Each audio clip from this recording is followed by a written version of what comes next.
And so today we have a wide range of panelists representing different institutions who are going to give us a little bit of insight and perspective as to what are the risks, what are the opportunities, and share hopefully some interesting examples that they see in their lines of work.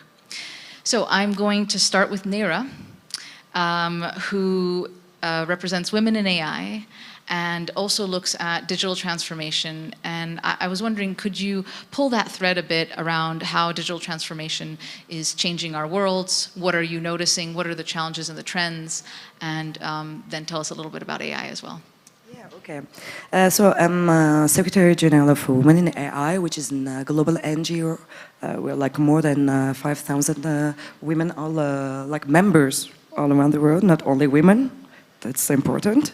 So the idea is like AI is taking like more and more places in our world, in our day-to-day life. So the idea of the Women in AI is to ensure that we are not taking like the gender inequalities from the offline world to the online world, because like this is a reality. A lot of algorithms today are developed by white men under 35 years old, like from the Silicon Valley.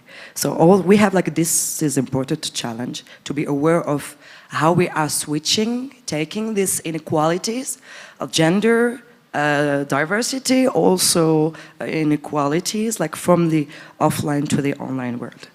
Yeah, this is like the idea of Women in AI, and like just I'm going to switch on like the cybersecurity threats.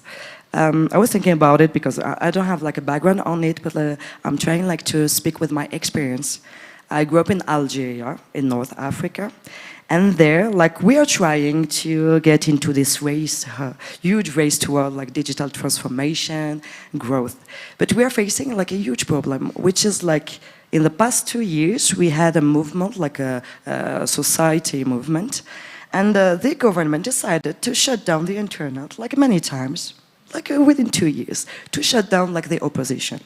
So like just one point about like cybersecurity here and cyber attacks for me, which is important, is like we need to question ourselves what does it mean like cyber threat from a point of view of governments, okay?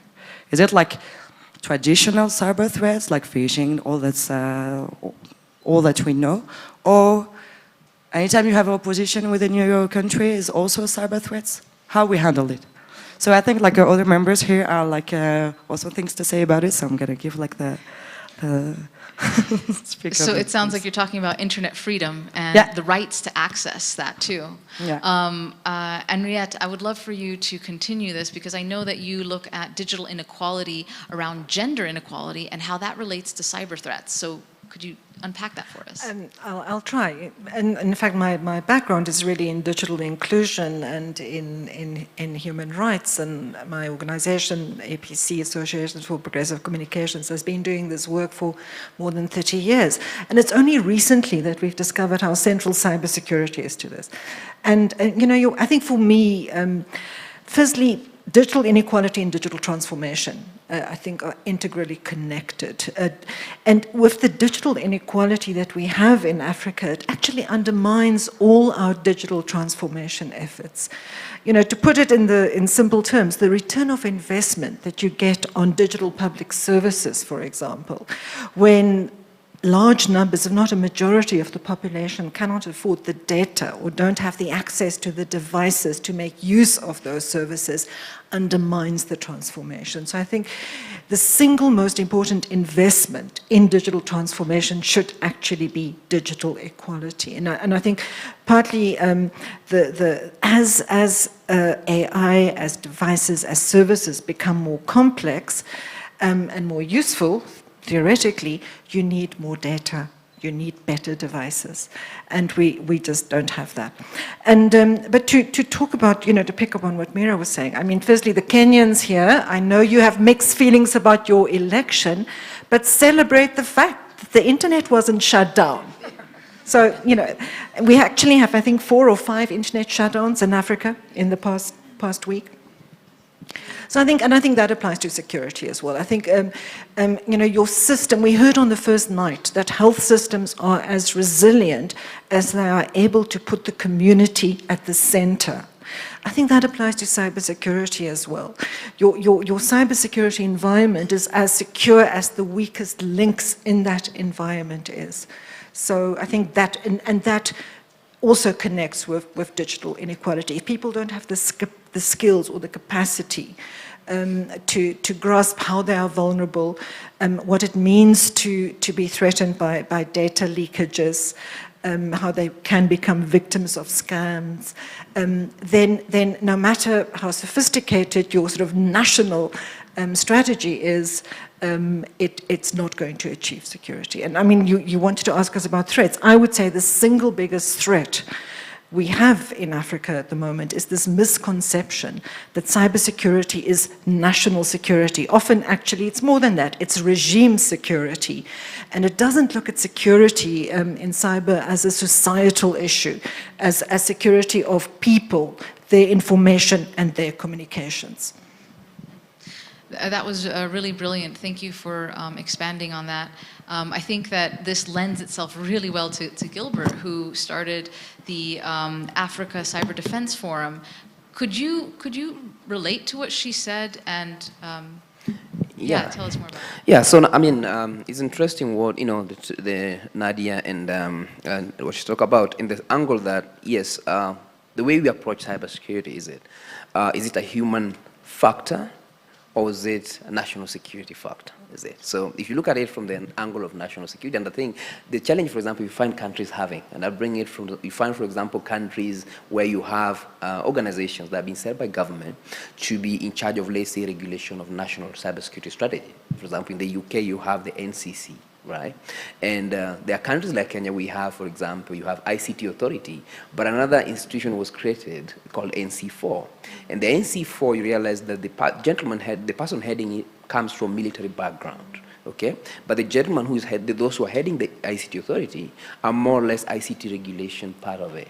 So you realize there's a bit of now conflict where the NC4, or established as authority, handled it from the national security perspective. So that's how they see cybersecurity, right? But on the regulator angle is more on the policy, the strategy, and what it goes with, and that comes with national cybersecurity strategy, national cybersecurity policy, and everything. But you realize there becomes a total disconnect, and when even your policies do not have human at the center of it, I think that's where the disconnect comes in. And I think countries that have done well, that at least good example is, let's say, for example, Singapore. If you look at the Singaporean national cybersecurity strategy, what I love about it is that it has human at the center of pillar 2. So they say, you know what, human is the center. We want to, offer our citizens to be able to be in a secure environment, to transact, to be able to do business, to create jobs. They approach cybersecurity as even an opportunity, which to me is really an amazing thing. They are saying, you know what, to us it's not a cybersecurity, we're not going to approach it as a threat, we are going to approach it as an opportunity. They even see where they can to create skills, rather, train potential skills to be able to create jobs and startups, and that's what they have been doing with the Singaporean Cybersecurity Agency. And that's amazing because you realize that the human is at the center of everything. And to me, I think that's how do we need to approach cybersecurity, the human-centric approach to cybersecurity. And it sounds like that this approach is not something for the African continent, it's for globally, that this is an approach for everyone, regardless. Is that so? Absolutely. I believe that's the best approach because every end of the day is the human. Even when you build a national cybersecurity strategy, first of all, if you talk about cybersecurity awareness plans, right, national cybersecurity awareness plans, is the human at the center of it. And as she said very well, the weakest link is the people. So if you don't have, and sometimes that's why most strategies and policies have failed, they are beautiful documents, but when it comes to the implementation, it's a problem because they were not designed with a human-centric approach. And unfortunately, that's what happened with most policies. You have a policy document in Africa that 70-page document. Who's going to read a 70-page document? And you read it and you realize totally there's no human-centric approach in it. So it is a useless document that was written with some gentleman, or not use gentlemen with all excuse, but a useless group You know, and unfortunately, the problem always comes in. Some of these policies are actually normally funded by development partners, and they send in experts who have no experience. I mean, you can't sit in London, the middle of London, or New York, and claim you have expertise in Africa, and that's the challenge. So you have a document beautifully written, but when it comes to implementation, it has nothing with the reality on the ground. Let me give you an example, if you allow me to proceed. Look at Kenya, for example. The threat landscape of Kenya is totally different. We have M-Pesa. So M-Pesa, you're talking about an economy, you're talking about digital. I mean, people transfer money in Kenya through mobile money, is it? I don't think that exists in New York. So if you gave someone to write a policy document cybersecurity strategy, and he doesn't even know how M-Pesa works, and he brings in, well, it's funded by a development partner, beautiful. Then what? In the name of capacity building, we're helping Africans? No, that's the problem, that's the disconnect. We need to ensure that we include the people themselves in the development of these strategies so that at least this strategy is able to work. Thank you. That's brilliant. So I think that what we're hearing here is that it's human at the center, but culturally informed.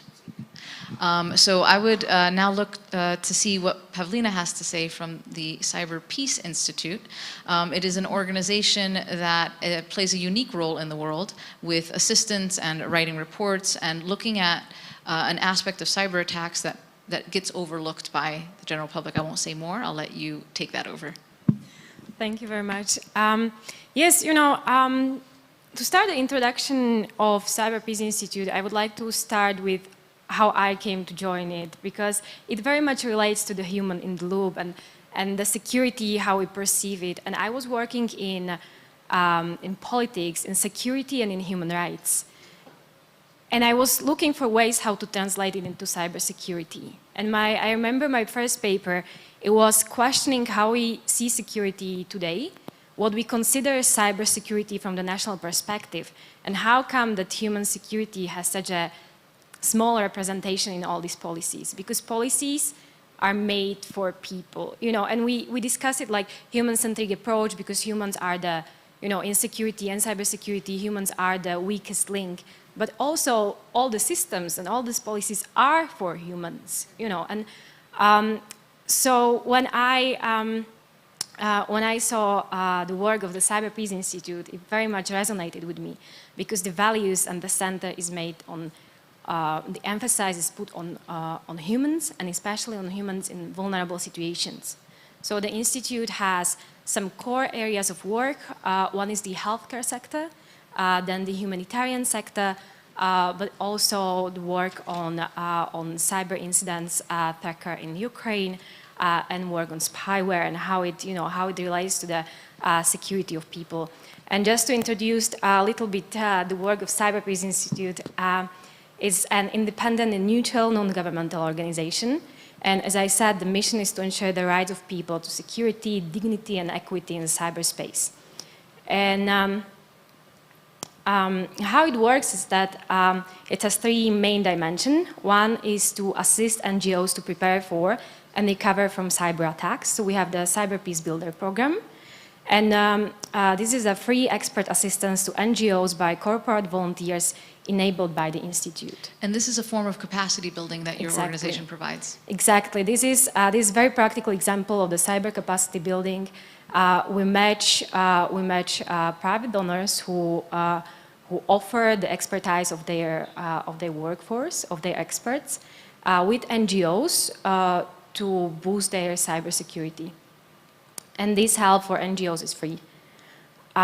We also investigate cyber attacks because we also, you know, we discussed how the policies needs to be context aware, but how to have context aware policies. You have to have the experience, expertise, and importantly, information. What I very much, you know, find as cornerstone of the Cyber Peace Institute work and the policy work which follows up on that is that it's all evidence-based. So we investigate cyber attacks which are targeting vital sectors, which I mentioned before, such as healthcare. And based on this, we have evidence-based policies, and we advocate to advance the rule of law, human rights in cyberspace, and, you know, importantly, responsible behavior in cyberspace. So if we think about the capacity building efforts, I want to go back to Gilbert. You've heard what she was saying about how her nonprofit is working on capacity building, and this is internationally. Do you have any thoughts about what others could do as capacity building measures to help support the protection of critical infrastructures and other entities? Yeah, no, this is a controversial area when it comes to capacity building, and I've always not loved it being used too much because it's always become used more in a context of we are helping Africans. And the problem I always have with this, the context, and I had a conversation with Paulo Oliva the other time, is that people come in and say, fine, you want to do capacity building for country X in Africa, beautiful. But what happens with the capacity building, as I was saying, if it is not developed with the context in mind, then it's beautiful. Maybe it's funded by a development partner, and no problem with that. But you need to involve the local expertise to develop even the manuals, right? Even translate them in local languages. Because if you don't do that, then you come and put maybe Africans, take pictures in a beautiful hotel with AC, and take pictures and do a report that you've done capacity building for country X. But it's of no value. Because, first of all, you have to look what exactly is the maturity level of such a country. Because if you come and train me, for example, on maturity model of a SAT, right, with a model or, a model, for example, that's developed, right, it's nice. We'll come in and take a pictures and you'll do report. But the problem comes in that you have not even done the real assessment needs of these people. Do they have the skills and capacity that is needed locally to respond even to these threats? Or you just come and do a 5-day training and say, you know what, we did capacity building. So I think that's the disconnect that we need to bring in, that we need to develop capacity building manuals that are in reality with our context. Well, who better than to follow what you've just said than Henriette, because she has experience in African governance forums and multi-stakeholder conversations here. Thanks for that, Lydia. I mean, I agree completely with Gilbert. I think the national security narrative, the militarization of cybersecurity is damaging at so many levels. Firstly, often capacity buildings are part of foreign policy agendas, So and there's this tendency in the world that I work in technology, where governments in the global north, if they don't like how African states vote at the UN, they think, oh, we need to build their capacity, instead of actually identifying that there are real political differences and real, differences of views and perspectives and experience. And I think you find this as well. So a lot of there's been a huge amount of funding for cyber capacity building coming into Africa. It's often tied to, will you sign on to the Budapest Convention on cybercrime? Now, that doesn't mean that that's a bad instrument. That is a good instrument. It has lots of value. But the moment that you tie your capacity development initiatives to a foreign policy agenda, you're actually undermining the capacity and the indigenous dynamics within that country. You're actually taking away the opportunity for there to be a national conversation about what our cyber capacity building needs really are, and how do we collaborate nationally to meet them. It also takes the investment to the level of intelligence, cyber offense, cyber defense, when in fact the investment should be at that small business on the corner, someone who's using their cell phone for running their informal sector business, which is keeping our economies going. And when they are victims of cyber insecurity, it has a ripple effect, but it's kind of overlooked by this also internationally driven, agenda of looking at cyber capacity as international security and at that level. But in terms of the capacity building, I do think that it really is about starting at the bottom. It's about building capacity at the interface. For example, we now have many countries that have cyber crime legislation. In South Africa, we actually have a pretty decent cybercrime act. Our law enforcement officers are clueless about what to do if somebody comes to them and say, I was a victim of a scam and somebody took 1,000 Rand from my bank account. And so that's, again, you need to almost turn it all upside down and build the capacity not just at the level of your security establishment, but at the level of those people that interface with the end users. If they don't understand what the impacts are, what the implications are, and how to respond, you're not really going to address the damaging impact that cyber crime and cyber insecurity has on digital transformation and economic and social development. I mean, I can say more about, I mean, Lydia mentioned we had, did you want to respond first? But we convened last month in Malawi, working with the African Union Commission and Research ICT Africa and my country, my organization, Association for Progressive Communications, a multi-stakeholder consultation on African cyber capacity building needs, and where we brought law enforcement, national security advisors, and civil society and technical actors together to identify cyber capacity needs. And I think what was so astonishing was that even the National Security Advisor of Nigeria agreed that it should be human-centric. And we developed an output document that was presented in New York at the open-ended working group. And I was very cautious. I didn't want to put government officials and law enforcement agencies under pressure to underwrite something that mentions human rights. And you know, we gave them the option to not sign their names, but they all said, we want to put our names to that because we actually believe that that's the way to go forward and to collaborate. And when you're going to ask us later about the private sector, because I think that's an important part of the solution as well, is collaboration between government, civil society, technical people, and business. Well, perhaps since you brought up the UN conversations, Pavlina was also present in New York. Maybe you could add some comments to what Henriette said. Thank you, very happy to. I just wanted to, touch upon the point of cyber capacity building. It does get a better reputation in some parts, but I think like what is misunderstood on all sides, and this needs to change, is that it's always looked at like one-way street. But there is a lot of capacity building needed also in Europe, in countries which are often, in big countries which are often leading the conversations. Because if we are discussing the UN and open and the working group processes, etc., if we are creating international frameworks, if we are creating global environment, we all suffer if we don't understand what is the impact on the ground.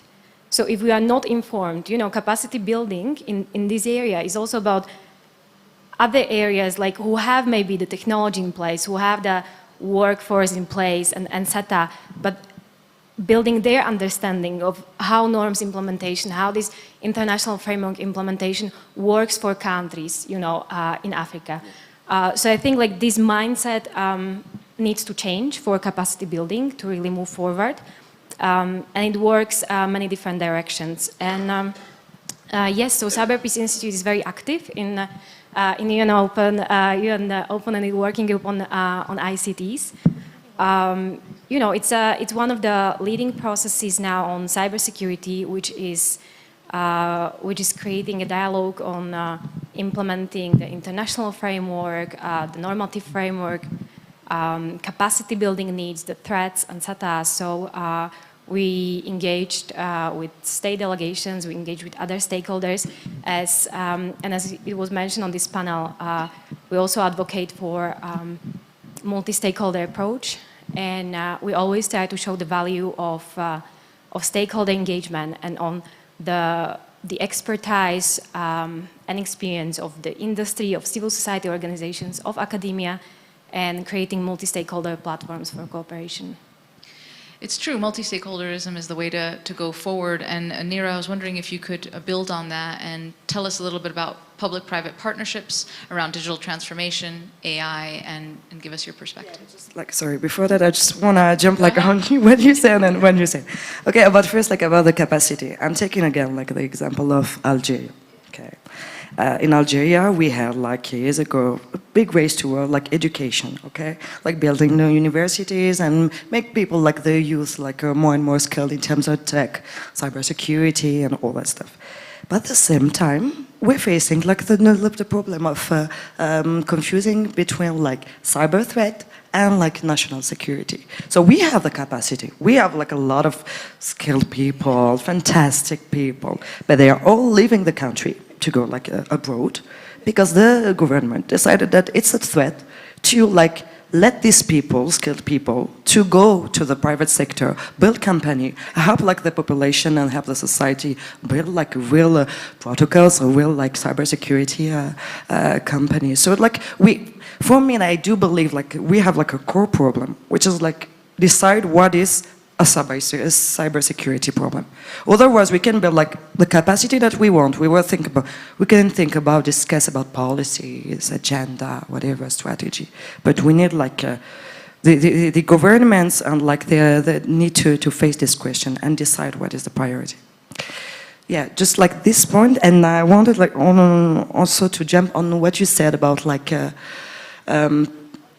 The need to have like a human-centered cybersecurity strategy, and for me, like more than that, we need also to have like women's at the center of this discussion, because like in this world, like where again AI is taking more and more place, women are facing more and more cyber crimes or cyber threats. So women need to be at the table. Okay, to lead and to participate, because we have like the right to participate and to lead in this discussion. Otherwise, we're getting like to the problem to a next step, like in an offline world, and we all know that it's like easier like to be just behind our computer and like threatening people and threatening women. So like we need to. Okay, you have your human-centering strategy, and like we need to have a focus on minorities and like and focus on women. Can I just pick up on that quickly? I think you're absolutely right, and I think part of I was really inspired by the health, the analogies I saw with the talk about resilience and health and resilience in cyberspace, because insecurity affects different people differently, and women are affected differently by online gender-based violence or by security breaches. People with HIV/AIDS are affected differently if their health information data is leaked. LGBT people are affected differently. Their lives could be at risk. So I think it's important that that's part of a human-centric cybersecurity strategy, is identifying how different sectors in society, and of course that does include the state, it does include big business. I'm not saying they should be excluded, but if you don't start at the bottom, I think you really are not going to achieve the desired stability and security. What needs to happen. So I'm not representing European Commission or European cybersecurity, despite the fact I'm based in London. So the thing is, African context, when people talk about Africa, I think you have over 54, 55 countries, depending on who you're talking with. Every single country is unique, right? Every single country has, for example, 96% of cyber incidents go unreported in Africa, right? We believe, for sure, we agree there's the issue of skills and capacity building, fine. But as we have said, it will be driven from the ground up. Let the people drive it, fine. You can't bring the expertise, but let us be at the center of it as Africans, okay? That to me is very, very important. Because if you're not in the table, then it's just another useless document.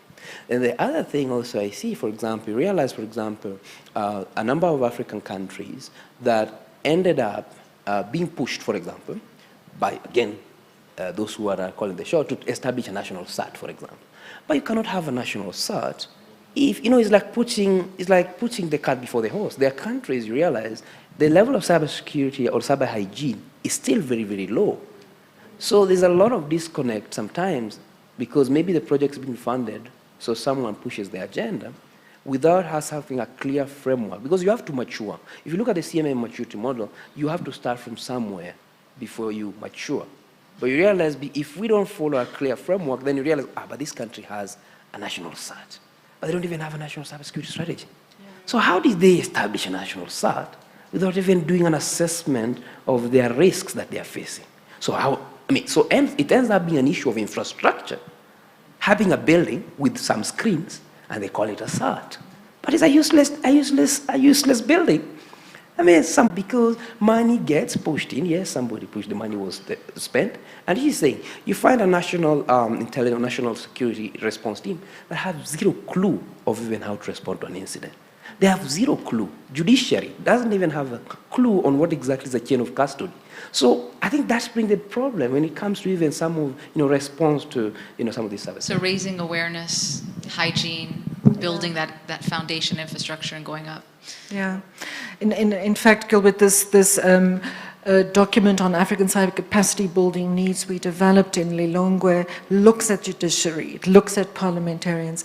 And what have we missed? I think maybe trust. I think trust and security are inextricable. And I think, where we also often fall short, for example, Tanzania, country that was ranked second in Africa after Mauritius by the ITU's Cyber Security Index, very strong at the level of the CERT, working in a bottom-up way with schools, with universities, with community organizations, but very weak when it comes to vague definitions in the legislation that criminalizes dissent and that actually undermines trust. And I think that's what states also need to realize, that if you use your cybersecurity and cybercrime frameworks to criminalize expression and to stifle political dissent, you're actually undermining all of the good things you're trying to do with putting cybersecurity on the national agenda. And I think that applies also to partnerships with the private sector.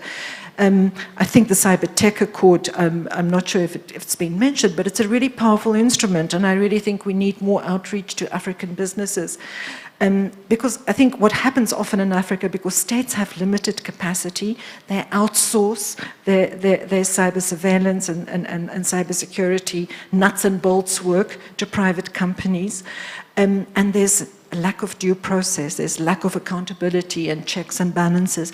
And it doesn't necessarily build the capacity where it needs to build. So that overall environment of trust, and I think trust starts at the top and at the bottom, but it has to be factored in. And then I think the other thing we might not have talked about enough is the globality of it, that it is, cyberspace is a space without borders. And if our approaches are too nationalistic centric, even too regional, they're not going to achieve their desired objectives. And so thinking that by data sovereignty or digital sovereignty and having all your data stored that your citizens are generating locally, you're going to fight cybercrime more effectively, it's a bit of a myth, it's a bit of a misconception.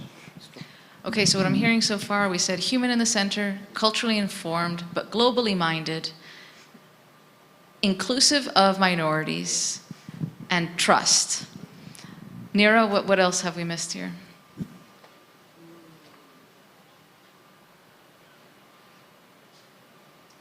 If they've all covered it, we're good, that's fine.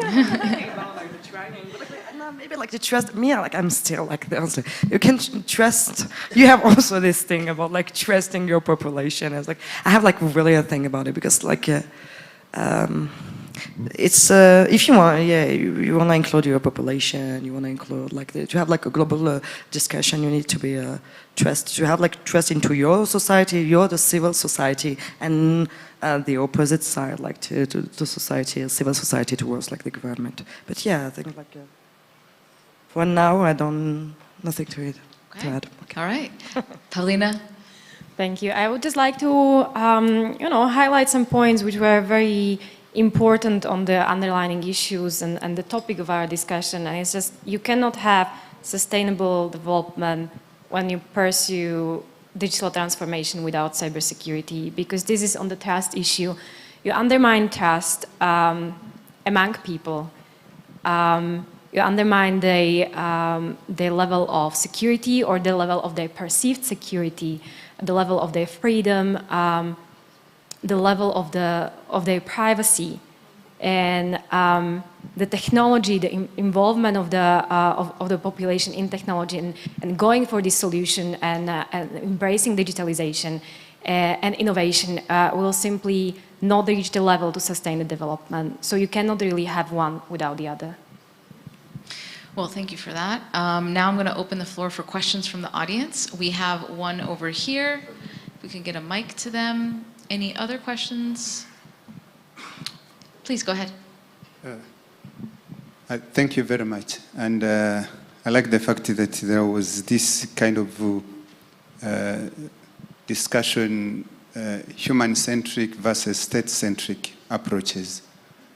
But I think we need to know that this is also something that happens not only in the cyber or in the virtual world, because it has been existing for so long, where some think that individuals or communities by themselves are actually hopeless. There's nothing they can achieve.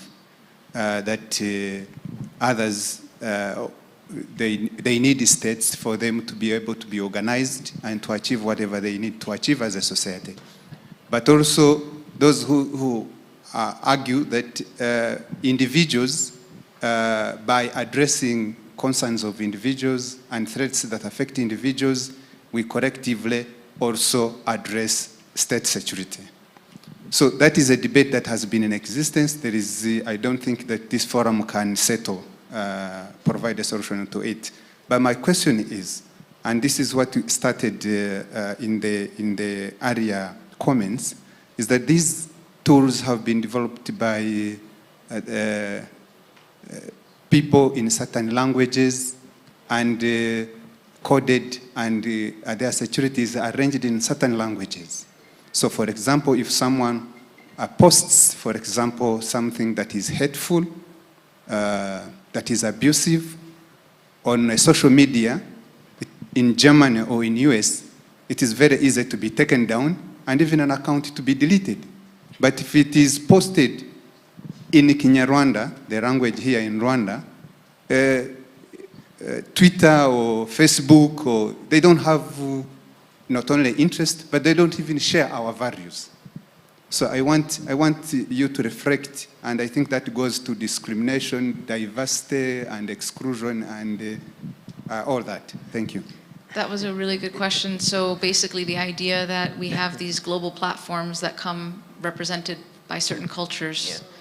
Yeah. So who wants to start with that? It's an interesting, I was laughing when you talk about Twitter, and how many Nigerians are in the room? There are Nigerians in the room. How many Nigerians? There's one.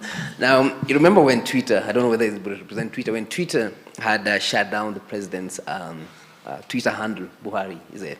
It was a big issue, and that's the moment we started questioning ourselves. Is it the social media, international social medias, have they become so powerful? I mean, of course, Trump is banned till to date, but looking at it from the context of Nigeria, that was a big issue. I think there was a post from the president, and Twitter, reacted, and of course, after that, the government also reacted in a way there was a ban of Twitter. But the whole situation, why does it becomes very important? So you realize now, is it that the big social media or big like Facebook and Twitter have become so powerful that they can undermine even our democracy? Are we, that's a question for maybe another forum. Have they become that powerful? But the question also, the challenge now as to as Africans comes in, we don't have local innovations. So the agenda is being driven from somewhere else. So the moment we don't also encourage our local innovations, then we cannot be able to, be part of that conversation. So to me, that would be what I would say that and pass over to the others. Shall I add to that? I think that it's a very rich comment or question that actually. I think firstly it raises the issue of platform business models that actually monetize extremist speech and harmful speech. And I think that's a problem for us in the world. And there's a lot of talk at the moment about regulating these platforms, but I don't see nearly enough talk about actually the business models being confronted or tackled. Secondly, I think that the internet is not a parallel universe.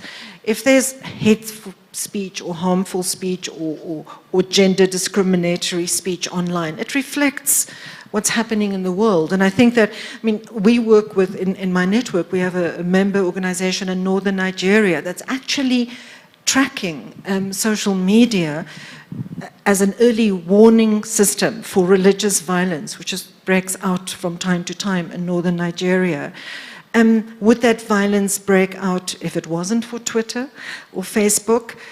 maybe yes, maybe not. I think there's no question that it escalates it, but I think that you also have to look at what is the balance, stifling an open society, but at the same time, you're quite right, it's important to address that and to have redressed that. And I think institutions are important. Maybe that's something else we haven't talked about.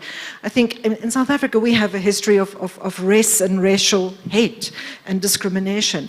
And our Human Rights Commission has actually been quite good at dealing with online racist hate speech.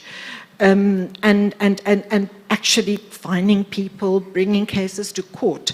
And it's been important because it's opened up also discussion about racial speech, continuing the legacy of racism and of the damage caused by apartheid. So I think, again, engaging with that at the root causes is more important than just being able to get Twitter to take off that account. You know, in the short term. Not that that's not part of the cooperation that's needed to address harmful use. Thank you. I think it was a really powerful question. I just want to see if you have any responses on that real quick so we can get one other question. Go ahead. Yeah, just like to jump on what you were saying, maybe it's what we missed like in the conversation. Like the need of this, because like these global platforms are getting more and more like maybe more powers than governments. So they need to be like on the table to discuss this cybersecurity strategy. So yeah, more like I think we need to find a way like governments to make this platform be part of this discussion and like to find solution and to regulate all this. So yeah, I just wanted to add this. Like maybe that's the point that we were missing. So thank you for your question. I would like to add, yes, platform governance is a large topic, and we touch upon some points, but it's extremely complex. And so I would just like to add 2 points to the discussion. And one is on the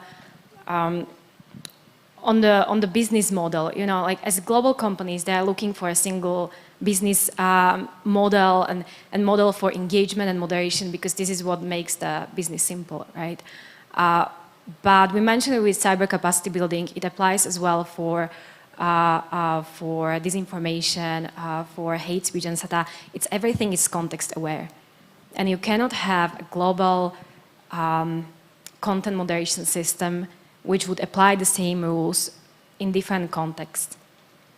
And what I believe in is looking at because what they are often looking on is the mainstream population, is the average population. But you find you really find the full picture, the full understanding how the system works when you look at the vulnerable populations. When you look on the minorities, when you look on you know, on different genders, on different age groups, on different countries, on different areas in the countries, and different risks which it brings. And on the risk, I would just like to add at the point on the translation of online hate to offline violence, because this is the link which, of course, the causality is still, you know, hard to prove and leads to another large discussion. But you have online hate and online insecurity, which is created in this in cyberspace, but it doesn't stay there.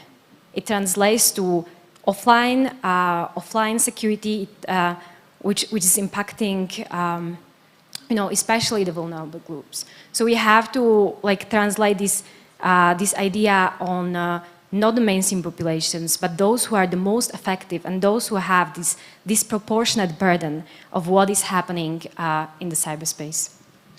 I can't thank you enough. You've really given us something to really think about, actions that we can take. Unfortunately, our time is up.